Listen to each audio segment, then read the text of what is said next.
Welcome, everybody, to Inside Boxing Weekly on the Grueling Truth Sports Network.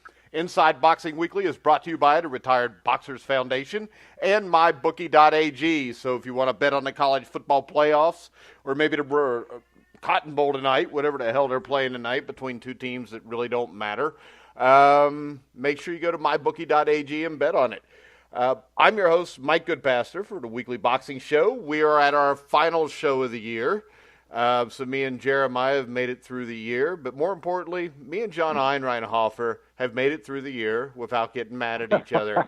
So let me welcome in my co-host for our year-end Boxing Awards show. First up, Jeremiah Preisser. Good afternoon, guys. Let's talk some boxing. That is kind of creepy the way you say good afternoon, too. I don't know. I'm just saying. It just reminds me of a 50-year-old that lives in his mom's basement, sits at the computer. Speaking of which, next up we got John Einreinhofer. I was going to say the Addams Family, but you turned that on me. Good to be here. All right, and by the way, John is nowhere near 50. He's much older, and he doesn't live in his mom's basement. Next up, we got the man that probably wrote what's going to be a Nobel Peace Prize winner, or Pulitzer Prize winner, isn't it? Intimate Warfare, John Raspanti. How you doing, John? I'm doing great, Mike. You're piling it on, but I'll take it. It's year end. Let's do this. Well, I vote for the Pulitzer, and I voted for Intimate Warfare. Thank you very much. You're it really is a great book. So I'm thinking about teaching my 15 and 17-year-old how to read a book by using that book. Okay. I like it. Yeah, because they were in the public school system for so many years. I got to teach them how to read now. Yes. All right, Jeremiah, I think this is a much better show than what we did last year on our first annual show, because last year boxing was not nearly in the shape it is right now. Yeah, not nearly as interesting. I mean, I just think all around we've got better candidates than we do last year. And not only that, we've got better guests. I mean, we didn't have Einreinhofer or Raspanti on, and, that just adds to the conversation. So let's start with them. All right. So just give us your initial take on 2017 in 100 words or less, John Einreinhofer. It'll be difficult for me with the 100 words. That's why I brought it up, because I didn't want to come back and we haven't given an award yet at 7:30 at night. Okay. I think it was a good year. The year was living up to expectations. It kind of went through a little up and down for me, where it was living up to expectations. Then as we were starting to get into the last quarter of the year, I got a little worried that maybe we're going to lose momentum, but I felt like I liked what HBO did at the end of the year with getting rid of Top Rank, and I think that they were doing a better job trying to get some better matches on there, and PBC finished the year with a couple of good lower-level cards on FS1, so I felt good as the year concluded. So overall, I'd have to say that 2017 was a plus, and enough of a plus to get me interested in what's going to happen in 2018. All right, John Raspanti, same question. Yeah, I thought it was a very good year, guys. Boxing could be a roller coaster, and it cracks me up that people have been saying it's been dead for so many years, and it's never even close. It rises up higher, and I took it that way. The welterweight and the middleweight division right now, especially the welterweight division, is great to watch. And the heavyweights, this is kind of a left-handed compliment, made a nice comeback because it was so boring before. So I think overall 2017 has been a really good year for boxing. All right, guys, so we'll go ahead and get started. We're going to start with the knockout of the year. John Raspanti? I that happened earlier in the year, and I liked the fight because there was a lot of bad blood, and it was David Lemieux and Curtis Stevens. It had intangibles going in because Lemieux looked a little pudgy to me that night, and he's always going for the knockout in the early rounds, but Stevens also wanted to knock him out, so it made it very intense. And then Lemieux delivered that incredible left hook, and let's be blunt. I mean, Stevens went down like he was dead, and he laid there on his back, and he was unmoving, and his eyes were closed. It crosses your mind when guys get knocked out like that could be it. But as far as a textbook left hook and the power that Lemieux has, he's limited, obviously, as we know, but he's not limited in power. And to me, that was definitely the knockout of the year. All right. John Einreinhofer. And I don't have any real argument with John picking Lemieux and Stevens, but I gave a slight edge to Garcia and Zlaticanin. I felt like somebody with the talent of Mikey Garcia, having been off for the 2+ years, he had one fight before that, but to come back then in his second fight of his comeback against a legitimate top 10 lightweight on Showtime there, and just drop him with a picture-perfect shot like that and leave him just out on the canvas, unmoving. For a guy that's been off that long, to come back against a reasonably tough opponent and to just be that decisive and sort of, re-announce himself to the boxing world, I thought for me that was the moment that just stood out just a little bit above the others for knockout of the year. I think Stevens and Lemieux would also be a good choice. And then the other knockout I think would be a good choice would be Sora Rungvisai and Chocolatito Gonzalez too, which again, just the decisiveness after their close first fight, and Gonzalez having just recently been on top of the pound for pound heap, to have it all literally come crashing down like that. I thought that was also a good one. But for me, Garcia and Zlaticanin was it. All right, Jeremiah. Well, and funny enough, we're all going to disagree, but I'm taking Einreinhofer's last suggestion, and I'm going to go with Rungvisai versus Chocolatito. I think for me, it's. I don't think it's the most devastating knockout. I do think Lemieux cracking Stevens in the face and putting him out cold. Garcia putting Zlaticanin out on the mat for a while. I do think those are more devastating knockouts, and those were certainly in the top 3 for me. But Rungvisai and Gonzalez, that did it for me because I felt as if it was the most significant knockout. A lot of people had Roman Gonzalez win in the first fight, and so it was still one of those things where a lot of people felt as if Gonzalez was either the top guy or he was still on a lot of top pound for pound lists. I mean, I saw him in the top 5 on a lot of lists, because a lot of people didn't really like the decision. We'll get back to this, I'm sure, when we talk about the other things. But for me, it was one of those things like, remember when we were watching the fight, Mike, we were watching and we thought Rungvisai was the boss. He looked like he was hitting a little harder. Well, I felt kind of justified watching the rematch because Rungvisai, he clearly looked like the bigger puncher. I mean, I'd never seen Gonzalez so bothered by the shot, but you could see that he changed it up a little bit, where Rungvisai in the rematch, instead of just sticking with the left hand so much, he started popping in the right hook.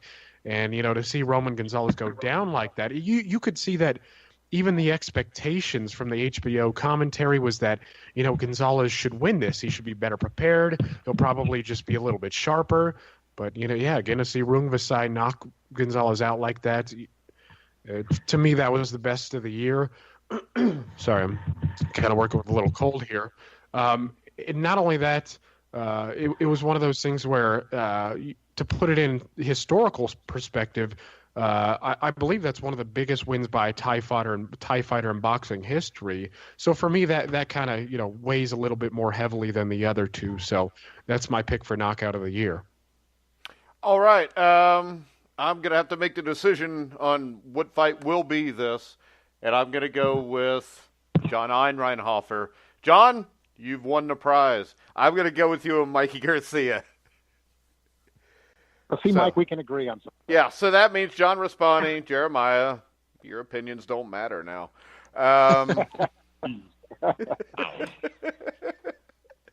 All right. Since John Einreinhofer got the right answer to the first question, we're going to go with the prospect of the year, John Einreinhofer. Don't screw this up. Poor John and Jeremiah's picks went down like Curtis Stevens did against India. Hey, John, okay. I was just glad that you picked the same thing I did, so I didn't have to say Zlaticanin or Zlaticanin or whatever the hell it is, because I would need, I would need a ring announcer to come on here and say the name for me. So I was just glad one of y'all picked it. All right, Mike. Well, I'm going to do that to you with my prospect of the year, so don't worry, because it's Jaime Monjia, the Mexican 154-pounder who's undefeated. He's trained by his father. He's got a huge left hook. He's only 21 years old. Just late in the year, got a big KO over Paul Valenzuela. Who's just a tough veteran, not a contender or anything, but who did come to fight and actually won the first round in that fight, and then he ended up getting blasted out in the second. But he looks to me like a guy that has the goods. The left hook just looks devastating. We're going to have to see what else he has when he steps up the opposition and he's in more back and forth and he has to do more things. But I'm convinced that he's got tremendous power already. And at the young age he's at, 21, I think he's had 26 fights, undefeated. He's it for me. He's for somebody who's truly a prospect. Now there might be somebody who's already cracked the top 10 that's a young fighter, but here's a guy that's not in the top 10 yet, the legit top 10. So I consider him a prospect still, and he would be my pick. All right, Jeremiah. My pick is Josh Taylor of Scotland. And now I know that he's considered a contender now, but he started the year.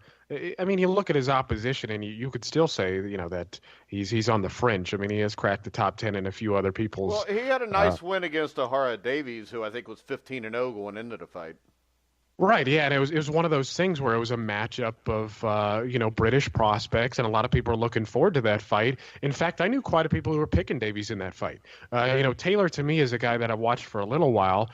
He was in the WBSS, not WBSS, but he was in the World Series of Boxing, and he was he performed admirably there. And then, again, he's matched up with Ohara Davies. It's, it's almost a 50-50 fight, and he ends up whipping his butt.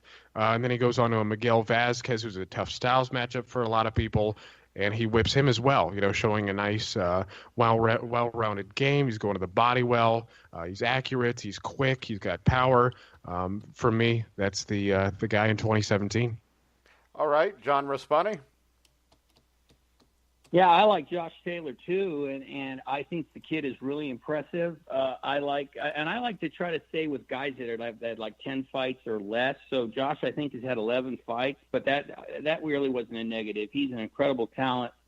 I like Shakur Stevenson. I think that he looked really good in his last fight. But for me, the top guys, because I want the heavyweights to come back. For me, the best prospect that I've seen, because I've watched a lot of his fights, is Daniel Dubois from.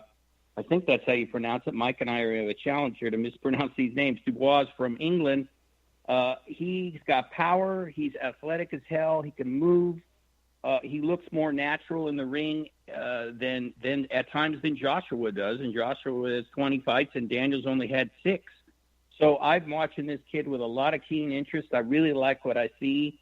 And I'm excited about what he's going to do, and I really believe that he's the real deal. So he's my pick for Prospect of the Year.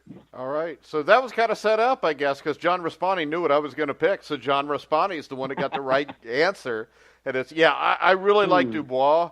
The only reason I picked him over Josh Taylor is what you said before. What Jeremiah said before. I think Ryan Garcia also looks good. Anthony Yarde, I'm not completely sold on, but I think he looks like he could be something. So mine would have been between Taylor and Dubois, but I like Dubois. And the thing that stands out to me, John Raspanti, about him is how relaxed he looks in the ring. Mm-hmm. I mean, yeah, if you exactly. watched Mike Tyson, Tommy Morrison knocking people out in the first round, that part of their career, they always looked tense and they were just going out there just trying to destroy something. Dubois looks like he almost, number one, he can create the opening himself with a certain feint or a certain movement. And, he doesn't just go out and bulldoze through the guy. He actually goes out, picks him apart, and knocks him out the first chance he gets. Yeah, and I think that has to do maybe with being more of a natural. You can see that in a lot of sports where some guys have just got that calm about them, and they say that the ring is their second home, and maybe that's the case with him. But I think he's a natural fighter. He's got a plan. He's not just going in there bombing, and that suggests a lot for the future because if Plan A doesn't work when he gets in there with the big boys, he's got Plan B. So. I think he's the real deal, Mike, and I look forward to seeing what he can do in 2018. All right. we'll go to John Raspanti first here. The trainer of the year, John. Well, that one was a tough one because there were a few guys that I really liked what Andre Rozier did with Saddam Ali and Sergey Sergey Devranchenko. Devranchenko, isn't it? That's it. Very good. I like what he did with him. I always like Virgil Hunter from around here because he said he was training Andre Ward to get a knockout, and you can debate all you want whether it was a knockout, but Andre Ward took Sergey Kovalev's heart that night and stopped him no matter what. And just like Virgil told me when we were talking, I love that. But I'm going to probably go off the plantation, not the plantation, wrong word. Go off the planet here. Damn, we're in trouble now. I know. Whoops. Go off the planet here. I'll just say that so everybody knows that I'm nuts. And I actually think that Lomachenko's daddy, Anatoly Lomachenko, to me, was the trainer of the year, mostly because he's doing different things with his son. And let's make sure we qualify this. He has a very, very talented son, obviously, who, again, has some natural ability. But he's done an incredible job with him. And now he's doing something with Usyk that kid looks very dominant and good. So I just was very impressed. I watched a lot of film of him training. He's in control. He's in charge. No joking. He's the man. People listen to him. Vasil Lomachenko still listens to the old man. So to me, he is the trainer of the year. All right, I'll go next on this. I'm going to agree with John Raspanti, so anybody that doesn't agree from here, you're wrong. Jeremiah? Yeah, I think Lomachenko is the trainer of the year. The reason I think so is not only because what he's done with Lomachenko and what he's done with Usyk, but also because of what he's done with what he did with the. So what happened in California, if I'm not mistaken, is that who was it? Aegis Klimas had bought the gym from Robert Garcia, and now they've got a lot of Eastern Europeans training in there. I mean, guys like Aegis Kavialauskas, men who were originally training with Robert Garcia have now moved to that gym. So what is happening there is you have a lot of guys like Lomachenko and others training in California along with a lot of Eastern Europeans. And so what's happening is they're building this culture, where I've heard from a lot of people that Eastern Europeans are more businesslike in their approach. They come here and train. They don't, fiddle fart around as much as others. So what is happening is you're having these guys in the gym, and they're upping their game because they're around so much talent. And I think, you look at the proof in the pudding too, and this just kind of plays into the year. This doesn't really count so much, but you look what Lomachenko did with the 2012 Ukrainian Olympic team, where they had their best year in maybe forever. You can see that the Ukrainian team has fallen off since then. Of course, Lomachenko is kind of a one-in-a-lifetime talent anyway, so it's one of those things. But, yeah, in my opinion, he's just doing a fantastic job with Lomachenko. He's doing a great job with Usyk. And, again, he's also getting his hands on other fighters in the gym, and they're all stepping their game up because of it. All right. John Einreinhofer. Lomachenko's done a good job with the Ukrainians. I've noticed that, but he's not in my top two this year. For me, it comes down to either Andre Rozier or Derek James, and I'm going to give the slight edge to Derek James because when I look for a trainer of the year type of a guy, I like to look at somebody that I can see maybe has done some kind of a turnaround with somebody, or where I feel like I can perceive a bit of the improvement. And he's really, Jermell Charlo was an unexciting fighter. He was fighting in a dull type of a style. And, now you see he's still got his boxing skill. The opposition in the long run probably won't prove to have been that great, but to be punching with the authority he is, punctuated by his knockout of Lubin on Showtime late in the year, That was a great job by Derek James because he got Jermell Charlo over from Ronnie Shields, and then all of a sudden Jermell Charlo started punching with some authority.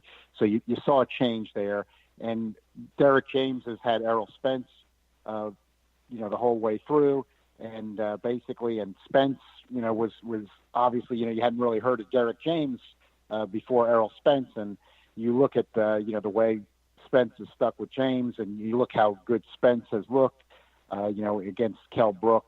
He ended up showing a little bit of everything and stopping Brook over in the UK. Derek James, now he did have a miss with Rob Brandt fighting. He took a chance jumping into that World Boxing Super Series 168-pound tournament.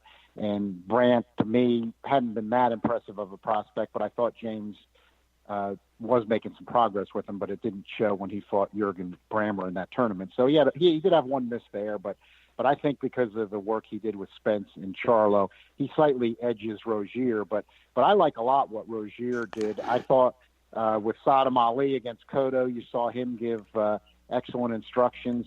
He's done a great job with Daniel Jacobs, and Jacobs is a guy that had to be worked back because he had been KO'd by earlier in his career, and he had to work his way back, and Rozier's been able to do that with him, and give Golovkin all he could handle. That was very impressive. And then Jacobs picked up another win later in the year, and as John had mentioned, Derry Vyanchenko has looked excellent. He's got one of the best nicknames in boxing, the Technician. So Rozier is right there. I gave Derek James a slight edge, but for me, the top two guys of the year were James and Rozier. But I gave a slight edge to Derek James. Also, he's kind of a new guy on the scene who seems to have some momentum, and we'll probably be seeing a lot more of him in the future. Wait a second. Now you think one of the best nicknames in boxing is somebody that's called the Technician? I like the Technician, yes. Oh, that's kind of gay. But give me the Body Snatcher or the Hebrew Hammer. Yeah. All right. The Hebrew Hammer was good, but it didn't work out. The Hebrew got hammered. Let's see. Yeah. All right. Got hammered, to say the least. Next up, my favorite category, upset of the year, Jeremiah. Well, I don't think there's.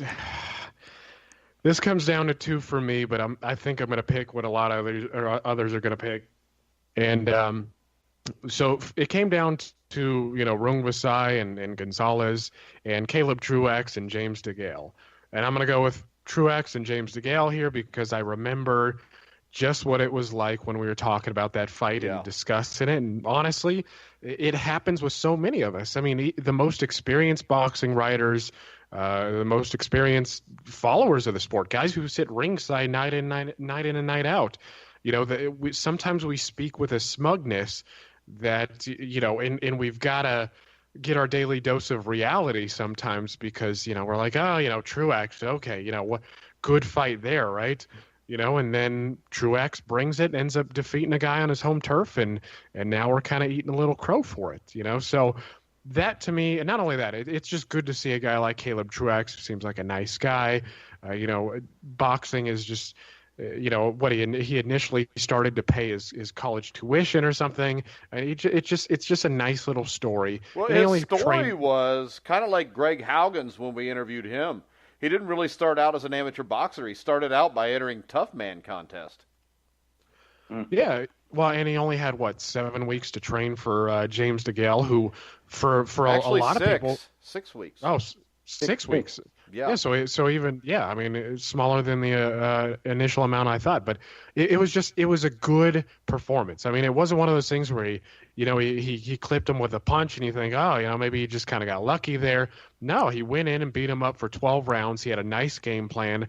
There was a lot of good stuff that he was doing in there that I appreciated. The way he was ducking, the way he kept coming at him. He kept banging the body. It was just a good performance by Caleb, and that's my upset of the year. All right. John Einreinhofer? I've got to agree with Jeremiah. Thinking that one over, I had to go with Truax DeGale.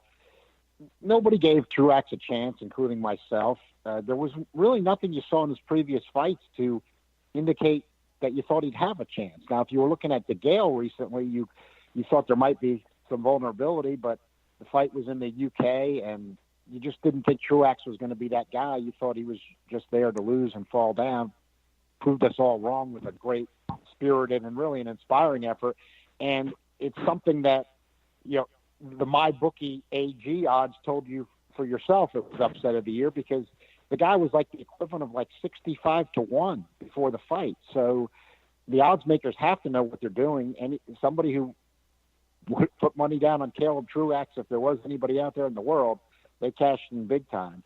Because when you've got a line like that and then you get upset of the year, that's the kind of cash in somebody on MyBookie AG would be dreaming about. But the odds, all the sites had Truax, 45, the equivalent of 45-1, 50-1, and you're talking about Tyson Douglas kind of odds there, where most of the books weren't taking bets, and the only one that was had it 42-1 for Tyson. So you just don't get those kind of odds out there when the underdog actually gets the win. Those are moments you see once every 20 years. So that's got to be the upset of the year for me. Yeah, and I think the reason that we looked at that fight like that was his fight with Darrell when he got knocked out in one round. Because if you look at his career before that, I mean, he'd beat some decent fighters. He'd taken Daniel Jacobs to the 11 for 12th round, gave him some trouble there. But it was that Darrell fight that really, I think, solidified our opinion of him. And when you hear the reasonings for what happened in the Darrell fight, it's not the typical boxer reason that, every boxer has an excuse for losing. His excuse was beyond legit to me. John Raspanti? Well, you guys make a compelling case, and I like your reasoning. I don't have a problem with it. I don't have a disagreement with it. But don't screw this up, John. Don't screw this up. No, I don't care. We're living in America. Caleb was on this show. James Brown was living in America. Well, this guy was on your show too. Go ahead. That I picked as the upset. So there you go. That'd make you happy. But Jeremiah made a great point, because before this fight was discussed, us so-called experts on the Ringside Boxing Show were laughing and going, "This guy doesn't have a chance." What are they doing? They're just cashing him in. They're getting as much money as they can. And obviously that was Jeff Horn's victory over Manny Pacquiao that I think is the upset of the year, even though you guys made a good point. But it had a lot of the same intangibles, except that it was in Australia, Horn's backyard. But Manny Pacquiao had looked pretty good against Bradley and Vargas. And even though he was getting older, he was an older Pacquiao. You would figure he would have enough to beat a guy with only 16 fights, a former school teacher. It was laughable in a lot of ways. But I got to say that I actually thought Pacquiao won the fight by a very close decision. But I don't want to take anything away from Jeff Horn. He hung in like grim death. He survived the 9th round. He was staggered. He was bleeding. He dug down deep. He did well in the last few rounds, and for a number of people, that was enough for him to win the fight. And he's another guy that's impossible to pull against, because he seems like such a nice guy. So that fight to me was the one that made my mouth drop open, and the one that humbled me, because again, the thing about sports, all sports, is you think you got it figured out, and in a minute you think you got it figured out, something like this happens, and you go, well, that's why they fight, or that's why they play the games, because you just don't know sometimes. So yeah, Jeff Horn's decision over Manny Pacquiao was my upset of the year. All right, we can take that since he was on the show. So we are the network of upsets. So yeah, we got to have Lamont Peterson on before he fights Errol Spence. But Lamont's been on before, so is that good enough for him to pull through? So. Yeah, I know. Uh-oh.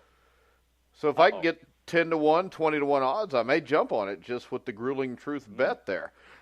Real quick, guys, we're going to Mike's going to MyBookie AG, and he's going to show us all that confidence he has in Lamont Peterson and put a hefty bet on. All right, real quick before we go, I'm going to add one more category before we go to our break and get the fight of the year. All right, so I'm going to start off with you, Jeremiah. What is the stupidest prediction anybody made on this show all year?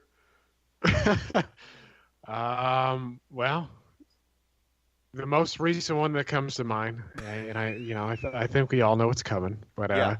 it was Shabransky over Kovalev. But I did. Who I'm picked gonna that? throw my. Who picked that? Was that you, Jeremiah? No. It was Einreinhofer. We know it. John knows it. Oh. I do want to throw myself under the bus here, though, okay? Because we get it wrong, okay? My worst pick of the year was I actually picked Jarrett Hurd, or no, not Jarrett Hurd. I picked Erickson Lubin over Charlo. So I'm going to put that was a myself good out pick, there. too.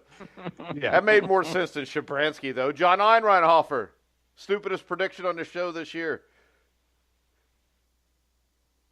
Oh, I mean, most of our predictions. I mean, most Come of our on. predictions. Yeah, have just been admit pretty it. good, Kovalev, except Shabransky for the beats upset. it all. Well, I missed on Shabransky, no doubt about that. I hadn't for a while, but I understood the limitations of my pick going in. You still picked it. You still picked it. Don't the qualify podcast it. but that's right. You got to take responsibility for the pick. I agree with that. So I still picked him, but I knew he was in there because he was a good style matchup for Kovalev, and he ate right hands. But I thought what I missed was I thought he would be able to grit it out. I figured he'd be in trouble, and then I thought Kovalev might fold. All right, that's enough of trying to defend this pick. John Raspanti, Kovalev to lose to Shabransky, don't you think that has to be the most god-awful pick in human history? Yeah, sorry, John. Absolutely the worst pick. I mean, Shabransky was just force-fed. He was perfect for Kovalev. I mean, if you watched any film of him, he just walked forward. His defense was limited. You weren't sure about his chin. So that was just like fodder for Sergei Kovalev. So definitely. Now, John Raspanti, you'll appreciate Yes. this. The worst prediction I ever made was I picked the New England Patriots to win Super Bowl 20 against the Chicago Bears. Yeah, now that tops the Shabransky. No, it doesn't. No, it doesn't. It doesn't. Yes, No. yes, it does. The Patriots were only 6-1 underdogs. They weren't 1 billion to 1. All right. Shabransky was 8-1. So I would not even have brought up. I would close. not even have brought up that if you weren't ripping on Lamont Peterson again. All right, we're going to go to a quick commercial break. We'll be back in 1 minute and 9 seconds because we all know I'm almost 50, so I can't go more than 30 minutes without a pee break. We'll be right back after this.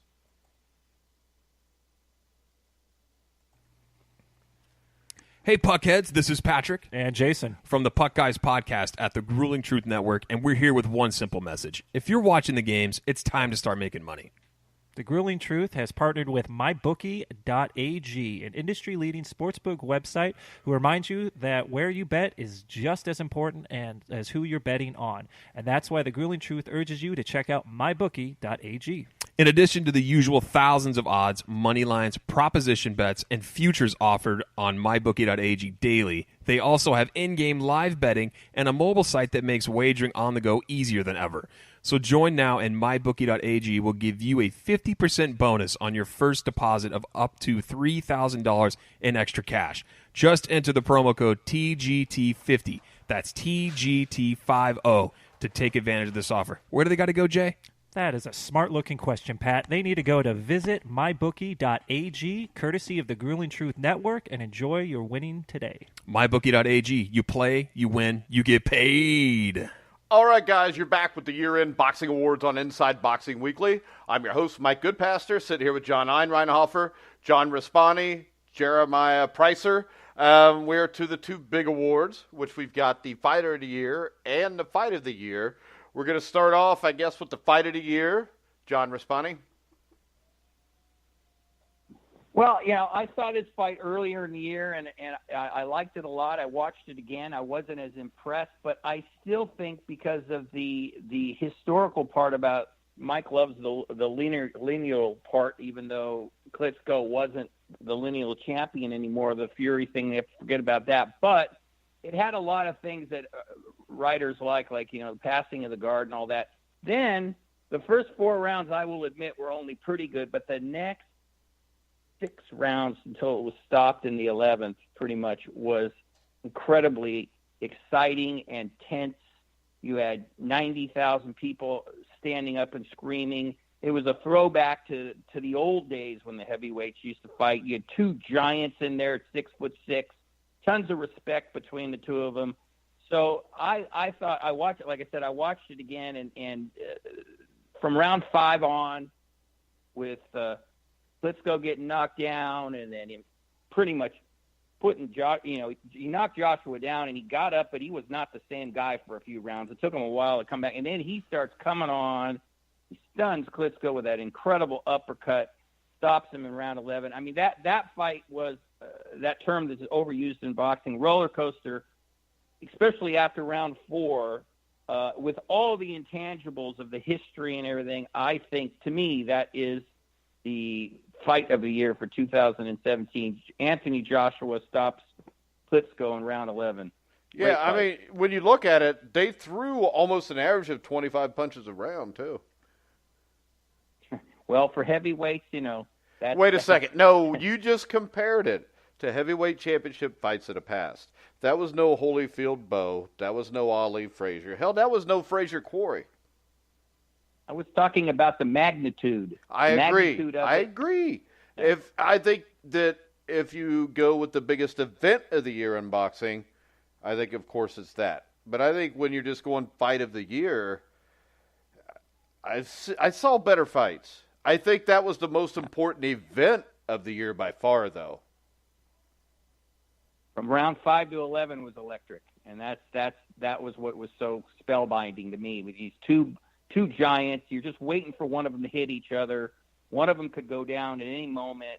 I thought the tension in the fight was incredible, and maybe because the expectations of the heavyweights are so low now, which is sad, the fact that it was a good fight or a great fight, depending on your opinion, was enough for me to make it the fight of the year. All right. Jeremiah? Well, unfortunately, I wasn't as impressed as Raspanti was. For me, I was watching the fight, and I understand why the atmosphere would suck you in. I mean, it's not. I mean, it kind of goes back to what Raspanti was saying earlier. When he was talking about how people keep telling us that the sport is dead, and then you watch two guys who are athletic giants fight each other in front of 90,000 people. I mean, that's case in point that that's not true. There's no way boxing can be dead and yet still do that sort of stuff. My problem is that it just wasn't. I didn't think it was a great fight. You look at these guys and they threw 611 punches between them. And like you said, they averaged 25 punches. There just wasn't a whole lot going on besides the rounds in which knockdowns occurred. A lot of times they were just posing in front of one another and, pity-patting with the jab, trying to land a clean, hard punch. There wasn't enough for me, there wasn't enough sustained action, for me to watch it and be taken aback by it and be like, wow, I'm watching something special here. It just, for me, I look at, guys like, you talked about Holyfield and Bowe, and, Bowe was what, 245 or something in the third fight, and he still managed 811 punches by himself or something like that. Sorry, again, kind of got a cold here. But yeah, for me, there wasn't enough sustained action for me to put it up top. I feel like the fight's a little overrated. Again, it felt good, right? I mean, John Raspanti, I even think Raspanti was on when we were talking about this fight earlier in the year when we were talking about, had the whole changing of the guard feeling, but it didn't quite do that. That's kind of my issue is it wasn't quite a changing of the guard because, Tyson Fury, and according to the Ring magazine, is still the champion of the world. And it's going to feel that way. I mean, until Tyson Fury, whether he gets in good enough shape to finally come back, but the feeling is that he is. If he never shows up, okay, it's kind of a different story. But until Tyson Fury is actually defeated, there really isn't this changing of the guard thing. I do understand Klitschko is kind of the dominant heavyweight of the last era. Joshua kind of looks like the next guy to a lot of people, but Tyson Fury made it look a little bit easier. I know the fight was boring, but Fury is, he's fairly young himself. I mean, so for me, there just wasn't enough sustained action. My preference would probably be, And I was looking at him here, and to be honest with you, there wasn't really a lot of great fights this year either. I mean, you look at some of the more action-packed ones, like Salito's last fight with Miguel Roman, and it was, nice to see him go out on his shield like he's done for years and years. Berchelt Vargas was pretty action-packed, but then Berchelt, he put a nice little beating on Vargas. So my fight of the year is going to be Rungvisai versus Gonzalez. A lot of sustained action. It was really interesting. I thought it was captivating because Rungvisai was such an underdog. And I didn't really think much of the fight until, Scott Graveson was like, hey, watch out for this guy. He was coming on against Quadras when they fought. And so, it was just, and not only that, it was interesting to see how, even though Gonzalez had acclimated the fight before by fighting Quadras, it was still one of those things like, can his size, with a guy whose style is predicated on aggression, is it going to work here? And it comes to find out that he didn't. But I know, like Scott and I think you, Mike, as well, we actually had Rungvisai winning the fight. And, because of the historical significance, again, I think it's one of the biggest wins by a Thai fighter I can remember. I think the last big win that I can recall is, what was his name? Sorjatung. I'm probably getting that wrong there, when he upset Humberto Gonzalez, the guy who had a couple fights with Michael Carbajal down at, below flyweight. Yeah. So for me, there's some historical significance there, but you don't really hear the media trumpeting that up. So for me, that's the fight of the year. All right. John Einreinhofer. For me, it came down to three, and I agree with John Raspanti. I did think that the Joshua Klitschko fight was a great fight. I thought it had drama the whole way. I thought Klitschko was winning the fight when he finally did basically run out of gas and got stopped by Joshua late. And you had a candidate for round of the year within that fight. There was drama the whole way. That was one of my contenders. I also thought that Canelo Alvarez and Gennady Golovkin lived up to expectations enough in a very tight fight where I thought a draw was a reasonable decision. And I thought with the skill and the action that those two showed, that was a contender. But for me, what I had to go with, and I had the only debate for me on this one was it significant enough? Because I do agree with the general thought that, how low do you go to a fight's significance, even if it's a great fight, and make it a contender for fight of the year? And for me, this just was enough. And I got to go with Dominic Breazeale and Izogabi Ugono, two big heavyweights. Breazeale came in only with one loss, the loss to Joshua, and Ugono was undefeated. And it was a nationally televised fight on Fox. And for those two guys to come out and basically give us a poor man's Foreman Lyle, I mean, people are still watching Foreman Lyle 41 years later on YouTube, and rightfully so. I was fortunate enough to see the fight live as it happened, and anyone who saw it then or thereafter is never going to forget it. And even though we had a good boxing year, I would have liked to see a fight like that get more traction because, for those two guys to do that on national TV, that's what boxing needs. For those two guys to go at it like that on Fox, regular broadcast Fox, and give that kind of a show and that kind of drama, that will bring boxing back quickly. If you had a lot of guys who get their shot on national TV and come out and go at it like that, and I think that Breazeale is in everybody's top 10 now as the year closes. He's in mine. He's in transnationals. He's in the rings. So I thought it just crossed the significance barrier for me because Breazeale is a top 10 heavyweight. He was fighting an undefeated guy. So for me, that actually was fight of the year. I mean, I think that was an explosion that was, not on the talent level, obviously, of a Foreman Lyle, but to have those two guys do that on national TV, for me, that did it. And I think that the fight really deserves more note in the fight of the year discussion. I think some are being discussed that really you can't come close to matching the action and the drama of that fight. All right, this is the way I did this because I really was bored for at least half the fight between Joshua and them. So what I did is I took my two sons, I sat them on the couch. I turned on Rungvisai against Chocolatito, and they got really excited. They thought it was a hell of a fight. I turned on Klitschko and Joshua, and other than a couple rounds where you had a knockdown, my sons both thought it was boring. And the reason I say that is this. If somebody that's not really a boxing fan, and my kids watch it every once in a while if it's a big fight, but they're not into it like I was when I was little. But when you get people that aren't boxing fans and you sit them in front of the TV to watch this fight, does it make them a fan? That didn't. But Rungvisai and Chocolatito did. The other fight that I had them watch was Roman against, what's his last name, Mura, which they liked both of those fights a lot better than what they watched with Joshua and them. So that's why when you talk about significance and drama, I mean, I don't think there was much more drama than Rungvisai beating a guy that everybody considered the best fighter in the world pound for pound. It was a close fight. It could have went either way. I had him winning the fight over Chocolatito by a point. We know Scott Graveson, who writes Asian Boxing for us, did, and Jeremiah did. But it was a fight that was close enough to go either way. It wasn't like Triple G Canelo where you knew who won. But to me, that's what stood out to me. The thing is this. When I started watching it, because I watched it a few days ago also, nobody around. I turn it on, and it's the Sky broadcast.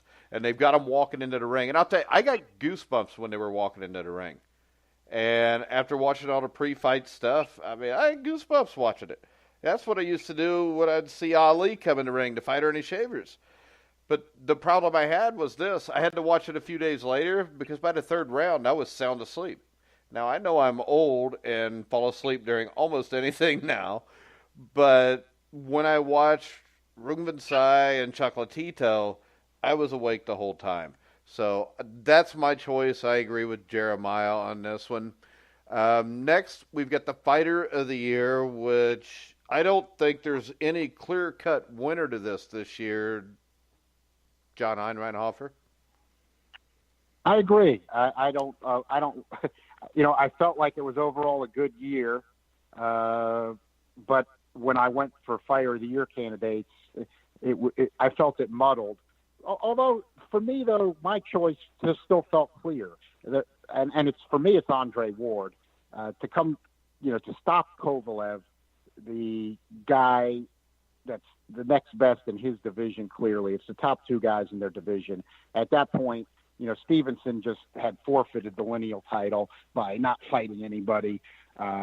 It's not completely unanimous among boxing circles, but certainly I think the majority has started to slant that way. The ring stripped him, and a lot of people aren't recognizing him. I know Transnational still is, but I didn't think his linear claim was that good to begin with because Andre Ward had already knocked out Chad Dawson in a title fight under 175 pounds. So when Andre Ward was facing Kovalev in the rematch, to me that was for all the marbles. It was basically an even money fight. Andre Ward was obviously taking a risk because he got dropped by Kovalev the first time they fought. I did think Kovalev won that fight. A lot of people did.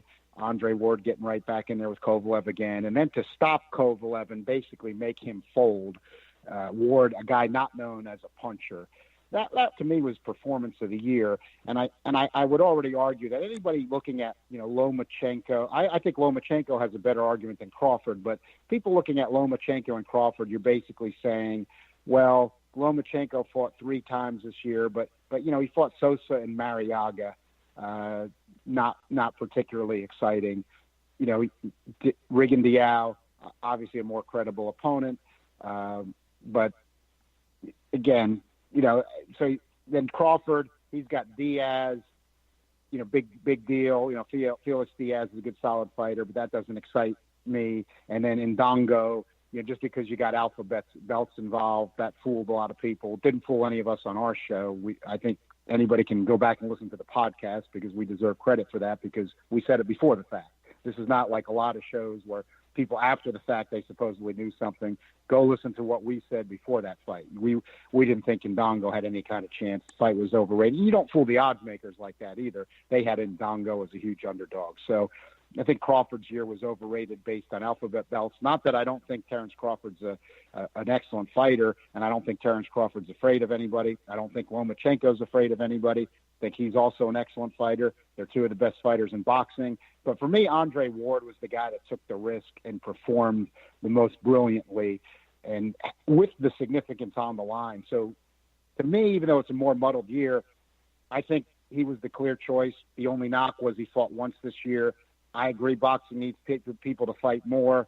But, if you're going to give it to Lomachenko or Crawford just because they fought some lesser opponents and Crawford didn't even beat anybody really that significant. Lomachenko has the Rigondeaux win. I did think Rigondeaux was slightly overrated coming in. We all, picked Lomachenko. I didn't think it was that hard of a pick, and I didn't have Rigondeaux on my pound for pound list. I know a lot of people did, but he never cracked mine.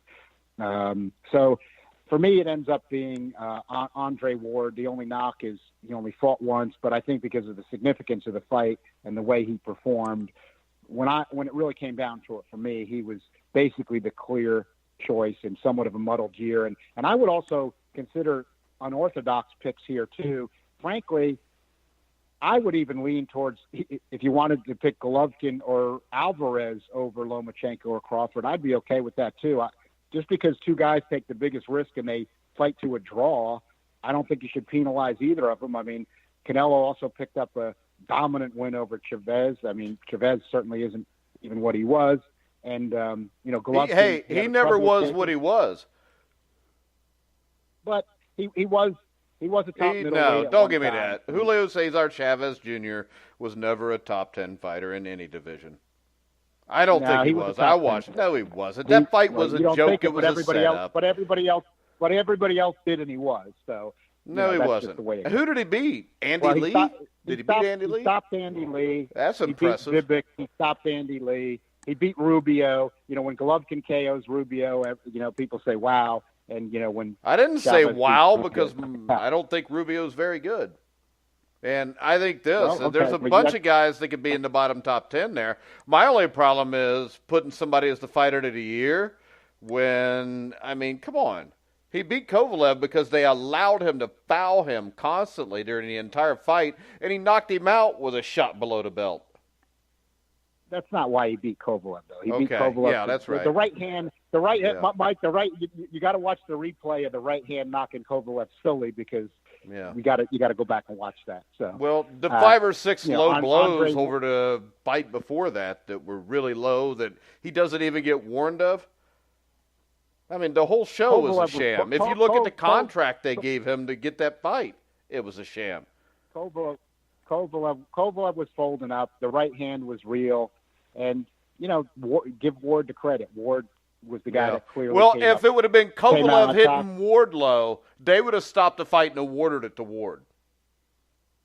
Mike sounds like Kovalev's Twitter account right now or something. No, because it's true. When I watch a guy constantly get hit low, he got constantly hit low. Nobody else saw that?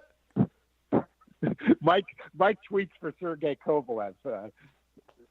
You tweet for Canelo Alvarez, who beat Chavez Jr., who ain't shit. Come on. The fighter of the year is Gennady Golovkin. He beat the next two middleweights. He beat Jacobs in a close fight. They could have won either way. But he'd lost no more than 4 or 5 rounds tops against Canelo. And that was the biggest fight of the year, I think, for boxing. So, and also since, everybody was saying Triple G has slowed down, which I think he's slowed down, but he still beat Daniel Jacobs, and he beat Canelo Alvarez. Jeremiah? He did, but I would consider him this year, but Ward's the guy for me.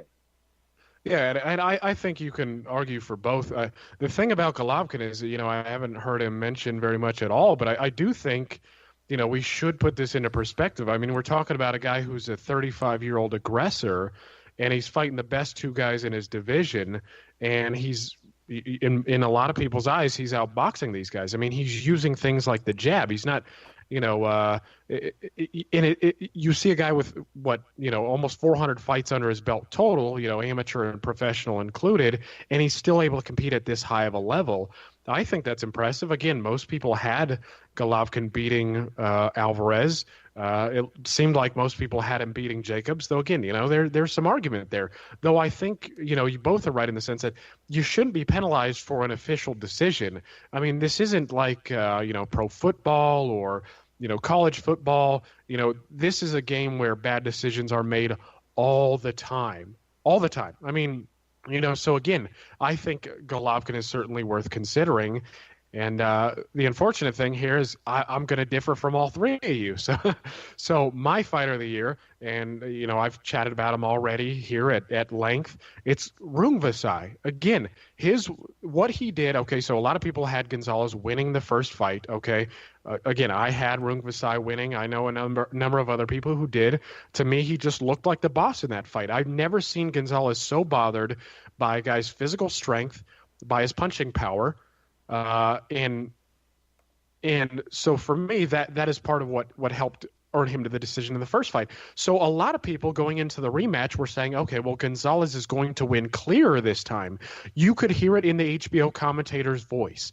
Okay, Gonzalez was a favorite, and again, it's because a lot of people thought that he was just going to be sharper. His game plan was going to be better. He just used his skills. Everybody could tell that he was the more skilled fighter of the two. Rungvisai is kind of raw. He likes to rely on the left hand. His technique is just not that sharp. Okay, so a lot of people, again, we're talking about, for a lot of people, they still had Gonzalez in the top 5 pound for pound because they, again, in this game, we get a lot of bad decisions. Sometimes you're like, oh, well, how much weight do I want to put on this? And I do think there's some legitimacy to it, because of the numerous bad decisions that we get. But Rungvisai comes out and he blitzes Roman Gonzalez. I mean, it's not like it's a close fight and, Gonzalez just gets clipped. From the get-go, he looks like the man. He's bigger, he's stronger, he's quick. He mixes in a right hook better than he did in the first fight. And he knocks him silly. I mean, for me, again, in the historical precedent where we're talking about a huge win by a Thai fighter in a really good division. Okay, so again, we don't like all these divisions, but you look at 115 and you got Inoue, you got Quadras, you got Estrada, you got Rungvisai and Gonzalez in a very good decision. Rungvisai puts himself near the top of that. So for me, that's my number one guy. That's a guy I think should be fighter of the year. He knocks off what is widely recognized as the best fighter in the game. He knocks him off his perch. Again, there's a historical precedent. That's my guy. John Raspanti. This one's been hard for me because you've got all these so-called experts talking about Terrence Crawford and Lomachenko, and yeah, they did well. They did, and I was leaning a little towards Terrence just a few days ago, but then I started to study and watch and read and think a little on my own independently, and Lomachenko himself said it wasn't a big deal to beat Rigondeaux, so I said, I agree with you. I actually appreciate you that you said that. I liked Andre Ward's win over Kovalev, but there were some low blows thrown in there, so that's true. Actually, it's funny. Jeremiah stole all my thunder. My fighter of the year is the man with two names, Rungvisai. Who was he before he fought Gonzalez the first time? No one really. There was a few people, but nobody expected him to beat the pound-for-pound best fighter on the planet, Ramon Gonzalez. He knocks him down. He hangs in the fight, the decision, very close fight. I think I had it a draw when I watched it first time. No problem with that. But then in the second fight, as Jeremiah put it so well, he just dominated. I mean, he was the man. He looked better. He looked sharper. He looked more confident. And in this world where we tend to vote more on popularity than on reason, I think Rungvisai deserves the credit for doing something that nobody really expected, and then giving the big favorite, the big fan favorite, one of the best fighters ever, an immediate rematch, and then knocking him cold, which could have been in some circles the knockout of the year, and leaving no doubt that he's the better fighter. So that was what the conclusion that I came to, and I was curious to hear if anybody thought the same thing. So, Rungvisai, for me, he is definitely – and I got to say this. Mike makes a good point about Golovkin. I mean, Golovkin fights all the best guys. I think he won that fight. I've watched it twice. He beat Canelo. He didn't get the decision. a draw. They're going to fight again. Okay, good. We can discuss that. But he deserves consideration too. But the little man from the little Asian man, Rungvisai, definitely deserves a fighter of the year as far as I'm concerned.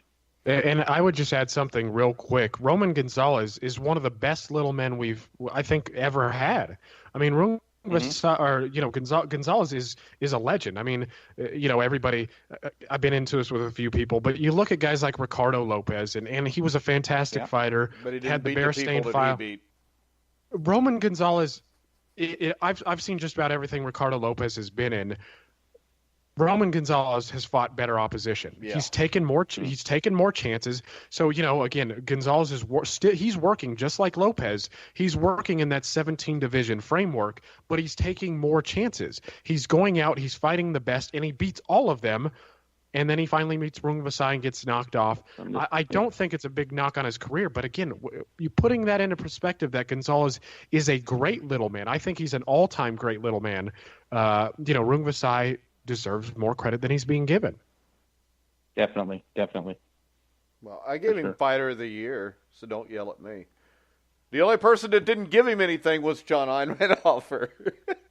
No, I was really impressed with the knockout over Gonzalez. I had it as one of my contenders for knockout of the year. Probably what puts me on it. One of the things that probably just puts me on a different page than you guys is I did not think that he won the first fight. I thought that Gonzalez got dropped early, but then really came on and really out-hustled Rungvisai, and I just thought he won the fight. I didn't think that was a good decision. So that probably was one of the factors for me. All right, guys. We're going to go and wrap this up, but we're going to go around. Give me one prediction for next year. John Einreinhofer. I'd have to say what's jumping out at me is it's probably going to be the year of Errol Spence. Is the way. I mean, he's got to fight early in the year against Lamont Peterson. I don't think he should have any problem with that one. PBC, Al Heyman, they should be able to get him Keith Thurman before the end of the year. That'll be a fight for the linear welterweight title, assuming that Thurman gets by Jesse Vargas, which I think he should. I think that should be a good style matchup for Keith Thurman. And Keith Thurman doesn't really have a style matchup problems with anybody. He's a good fighter. So I think if Spence gets Thurman by the end of the year and he's fighting early in the year, that means to me there might even be a chance maybe he gets a summer fight before he takes Thurman on later in the year. So I think the guy's a great fighter in the making. So it looks to me everything is in place for Errol Spence to become a megastar in boxing in 2018, and he's got a chance to get 3 fights to do it, culminating with Keith Thurman. So I'll predict this is going to be the year of Errol Spence. But my problem is this. I mean, what's he done? He fought once last year, correct? Well, he stopped Brooke. I don't know if he fought had, once. I don't think he fought any other times, did he? I don't think he fought him. I don't think he had any other fights this year. But yeah, again, so that's a problem. I mean, you always say it's a problem when somebody's only fought twice in a year. He only fought once in a year. He beat Kell Brook, who just got his head scrambled by Gennady Golovkin a year before. He hadn't fought since then until then. And I think Spence has all the talent in the world, but I think we're overrating somebody right now that doesn't even seem like he's that interested in fighting. John Raspanti? I just disagree with that, but I don't have a problem. I always say that I think we're down to in boxing people are going to fight twice a year. I say that. Yeah, but he only fought once. Correct me on that. He only fought once. Right, but I say that we're going to be dealing with people fighting twice a year with the risks that the fighters take at the higher levels. The guys coming up are still going to fight more, but at the higher levels. Yeah, but once a year is unacceptable. I mean, he's only had 3 fights in the last 2 years. And I don't remember Sugar Ray Leonard ever doing that, because when you want to be a great fighter, you fight. Even Floyd Mayweather would fight 2 or 3 times a year, at least 2. It's not going to change the fact that Errol Spence it's going to be 2018 will be the year of Errol Spence, and I think that when we're talking at this time next year, we'll be talking about Errol Spence being the fighter of the year. For what? Maybe the guys Keith that don't Thurman? like TV. I mean, fight Terrence Crawford, then you can beat a fighter of the year. John Raspanti? Well, I'm hopeful of this. I don't know if I'm so sold on it that I can predict it, because I really think that Eddie Hearn wants Joshua to fight Parker, beat him, and then fight Tyson Fury if Fury can get, and then fight Deontay Wilder. So I guess I'm going to have to predict that they don't fight this 2018, even though I desperately want Wilder and Joshua in the ring. I do, unless Fury can't get himself back into any kind of shape. If I'm Eddie Hearn, that's the way he's thinking, because Joshua sells 80,000 tickets in 5 minutes. So a fight with Fury would be incredibly huge. So if I'm thinking, okay, talk about marinating, you've got Parker, you get another title, then you fight the lineal champion, you beat him. Then in 2019, you fight Deontay Wilder at some time. So a lot of people were predicting it was going to happen in 2018. Now I'm thinking it's not going to happen, but it will happen. I wish it was going to happen next year, but unfortunately that's my prediction. Again, though, I'll say if Fury can't get himself going, because he's going to need a tune-up fight at some point, I think, in the next few months before he would fight somebody like Joshua. If he can't get down, and what does he weigh, about 500 pounds? If he can't get down to 250, then it won't happen, and then maybe they would fight at the end of the year. But I think Eddie Hearn wants to milk this as long as he can and build it up and make Wilder keep waiting. So that's my prediction. Unfortunately, that Wilder, I think won't be going at it. We've talked before how this fight couldn't get any bigger, but I think it does get bigger then, especially if Wilder beats, in the meantime, Ortiz and Povetkin, and you've got Joshua beating Parker and then beating Fury, I think the fight just got a lot bigger. Yeah, exactly, and I think that's what Eddie Hearn wants. He wants that. So in 2019, you're going to have to find an arena that holds over 100,000 if you can find one. I mean, maybe it's only Wembley or the O2, but my God, that's going to be huge, just out of this world huge. Yeah, and I think Eddie Hearn's brilliant with this, because before, when we talked about it, John Einreinhofer, we had talked about there's nobody out there to really build themselves off of. But if you could throw Tyson Fury into this mix, and you've got Povetkin and Ortiz off of Peds, I think you can make this bigger. I think in theory maybe, but I don't think it gets significantly bigger. I agree with John Raspanti, but I think the part that he's got right that I totally agree with, and I see the signs of it, and it frustrates me, is I think Eddie Hearn is just going to keep looking at cash outs in the UK for Joshua and in fights that are easy, no matter where the guy's ranked. I mean, Tyson Fury's not going to be any threat to Joshua after being out of the ring for 2 years. Doesn't matter, though. He is the true heavyweight champion. Right. Yeah, he's not the true heavyweight champion when he hasn't fought for over 2 years. Well, I mean, come on. He hadn't fought in 2 years. And you know what? In those 2 years, Errol Spence's only fought 3 more times than him. Well, and Tyson Fury's also been under PED allegations in the time that he hasn't fought. So you get to not fight, take PEDs, not fight because you're taking PEDs. No, it's too long. Who's accusing him of taking PEDs when he weighs over 400 pounds? Well, the British anti-doping board did, so I don't think that they would be biased against Tyson Fury. I think they would. I think they would compared to Anthony Joshua. I'm pretty sure they would. I don't think that that's why it happened. I think it's because Tyson Fury took PEDs, which is the logical conclusion. But that's why Fury's been out of the ring for over 2 years. He ballooned up. He took PEDs. It's his own fault. There's got to be a limit. When Muhammad Ali couldn't fight, they weren't letting him fight because of a political stance. Tyson Fury is not Muhammad Ali. Tyson Fury is a guy who was on PEDs, who just hasn't fought for over 2 years. He didn't have a good performance against Klitschko. It was the worst lineal heavyweight fight of all time. You talk about a bad fight. There was rounds in that fight where neither guy even landed a punch. It was the worst heavyweight fight of all time. So it was, Klitschko looked completely done. So it wasn't a particularly, great performance by Fury. I think if Fury's smart, what Fury will do is, I think Fury will not take a tune-up fight and risk looking bad and diminishing the fight. I think that Fury, even though he will get blown out, but I think he'll get blown out anyway, unless he just goes into complete survival mode, which is a possibility with him. He should take the money with Joshua as soon as he's going to get back in the ring. In other words, no tune-up fight. If Hearn wants to give him the Joshua fight, he ought to take it and get the big payday before something goes wrong. And I think that's the risk that you're going to run here. As we were just talking about upsets, strange things happen. I think you got to have the Joshua Wilder now. You got them there combined 58-0 with 57 KOs, and they both KO'd every guy they fought. No more need for any marination. Get the fight on now, but I think it's that Hearn does not want to take the risk with Joshua. Not that Joshua is not a good enough fighter to probably overcome the risk, but I don't think Hearn wants to take it. And Joshua did show vulnerabilities against Klitschko, getting dropped and being in life and death with a guy that hadn't fought for 17 months and looked completely done against Fury. So I think that's what Hearn sees, and I do think John's right. Hearn, he sees Parker as an easy payday. He uses the alphabet belt excuse there, and I agree.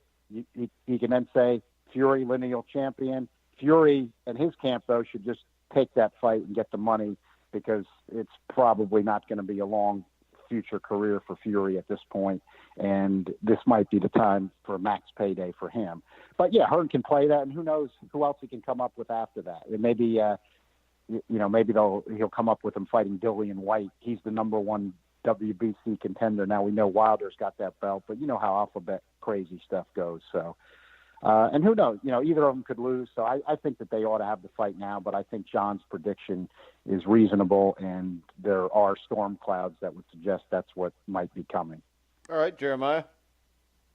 Oh man! Well, after that lengthy discussion, I'm not quite sure what I've got left. I mean, because things in boxing are so they're so hard to predict. I mean, it's one of those things like, what would you like? I mean, ideally, as a boxing fan, what would you like to see Spence engage in? Okay, you'd like to see Thurman, get a fight out of the way. Maybe Jesse Vargas. That's a rumor being thrown around. K beats Jesse Vargas. Hopefully we can get a Spence fight, in late in 2018. Is that likely? No, I don't think so. I mean, what happens in the Golovkin-Alvarez fight? I mean, do they have another close one and then we get a trilogy? Possibly. It's just so hard to kind of read into it. I don't have a global ball and globe and can't look into it and get the answers. But one thing that I'm going to find, one prediction that I'll make is that Inoue, so the Japanese pounder, a lot of people are high on him. I don't think that he's going to stay at 115, and I don't think he's going to fight the best in the division there. And I do think that that's a tragedy, because though I know, John and a lot of us we're not fond of the 17 division setup, I find it tragic because there's so many good fighters at 115. And so what you're going to have is you're going to have Rungvisai versus Estrada, and it's not going to be considered a new it's not going to create a new lineal championship, because Inoue at the moment is considered the number one guy there. So I just think it'd be a tragedy if we miss the winner of Rungvisai Estrada not fighting Inoue. I mean, that's just such a mouth-watering bout, especially if Estrada wins, because he's very technically good as well, and a lot of people seem to forget that he gave Roman Gonzalez all he could handle. What was it, back at 108, 112, something like that. So again, that's my prediction. I just don't think that fight's going to happen. I think anyone's going to move up to 118. And again, I don't like that. I'd like to see the best of the best fight each other, and we're just going to miss out again. And part of the reason, part of what is going to be to blame is the 17 classes. I mean, imagine if they were all at 118. Imagine if you had, Tete, I don't know if that's how you pronounce his name, Tete, Neri, Yamanaka, including all the 115 pounders. You'd have an absolutely stacked division, but because of these three pound weight differences, we might miss out on a big one. All right, guys, we're going to go ahead and wrap it up. We want to thank everybody who's listened to us this year, and we will be back here probably next week or the week after, because we got Clarissa Shields coming up January 12th. I know you're excited about that, Jeremiah. No, I'm not even slightly excited about that. I mean, listen, I know that, women's boxing is picking up because, it's now an Olympic sport. But anybody who's listening to this, go to the women's super middleweight division and look at the ranked contenders there. Now go to light heavyweight. I don't think there's a single fighter in the women's light heavyweight division. So who's she going to fight? Christian Hammer?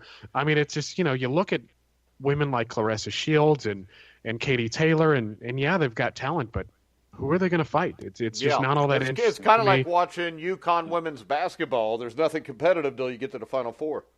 Well, yeah, and that's what the UFC has done. The UFC has been able to market their women fighters well because they have a similar problem to women's boxing. You really don't have. The divisions are weak as they're really, really weak. So when you had Ronda Rousey, Dana White and the propaganda machine had her, feeling like she's, female or, Mike Tyson with a vagina.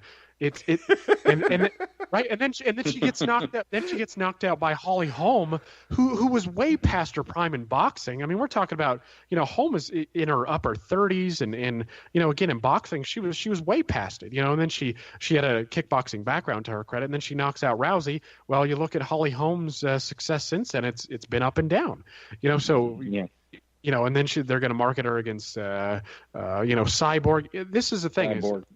Women's combat sports, in my opinion, they're just not going to flourish. There's just too thin a talent, and it's not an attractive prospect. How do you get women to consistently engage in a sport like that? Naturally, they're not predisposed to something like that. So it's a oh yeah. I don't want to hear Raspanti say anything. He was talking about plantations earlier. Uh-oh. That's right. I'm not saying nothing. Yeah, let's not talk about these genetic predispositions. But hell, whatever. Me and John Einreinhofer, the only ones that can't be fired right now. I think they've shown they can do it, but it's just a matter of. I think we're long beyond that, but it's just a matter of they haven't been doing it long enough for the talent pool to have built up. Yeah, I don't think it's ever going to been around for a while, though. I remember they used to rank them in Boxing Illustrated, Ring Magazine in the 70s, and it still hasn't picked up. It's not going to pick up that much. No, there's not enough women stupid enough to jump in a ring and punch each other in the face. Exactly. There are too many career avenues that are more attractive. Getting punched, getting kicked, it's just not that appealing. So you might have a golden era relative to what can already, what you'll already get, but it's never going to be that appealing. All right, guys, we're going to wrap it up. Probably Christy Martin. What? Peak was Christy Martin, I think, right? And she didn't really have anybody to fight. You had Layla Ali, people like that, Mia St. John, but come on. Now is the second chance because of the gold medalist, so they're trying to promote it, but you guys are right. The ranks are thin, so that's the problem. Who do you have these talented ladies fight? So it's definitely a big problem for them. All right. I want to thank everybody for coming on. I want to remind everybody to go to Amazon, buy Intimate Warfare by John Raspanti. Dennis Taylor, pictures by Ed Mulholland. Definitely worth the buy. Make sure you check that out on Amazon. Read all of Jeremiah and John's articles. John will have a original 8 light heavyweight ranking coming out here in the next day or two as soon as I get it up. So make sure you keep an eye out for that. Check out all of our Boxing Legends show, which over the past couple weeks we've had George Foreman, who me and John Raspanti interviewed, Mike Weaver, Tony the Tiger Lopez, Alex Ramos. We've had a lot of guys. We could go on forever. Stander. Yeah, Ron Stander. Michael Bent, Penguin Thomas, Lopez. Yeah, Mark Breland. Yeah, Bones Adams. Body Snatcher. James Toney. Oh, yeah, we had Mike McCallum. We had James Toney. Yeah. So make sure you go to thegruelingtruth.net, check out all of that. You can go to The Grueling Truth on the iTunes Store and download the app so you get all of the podcasts. You can follow us on Twitter at Grueling Truth. So for John Raspanti, John Einreinhofer, Jeremiah Preisser, I'm Mike Goodpaster. You've been listening to The Grueling Truth, where the legends speak.